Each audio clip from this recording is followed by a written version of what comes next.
Aqui está a verdade nua e crua sobre a sublime experiência de ser tutelado por 2 quilos de pura arrogância em formato portátil.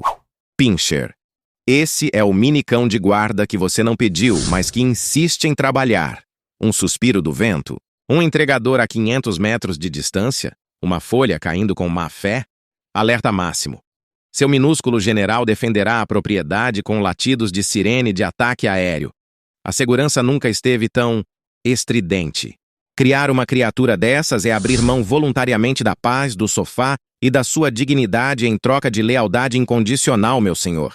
Desde que condicionada a petiscos. É caótico, barulhento e absolutamente ridículo. Você vai reclamar diariamente e rir muito.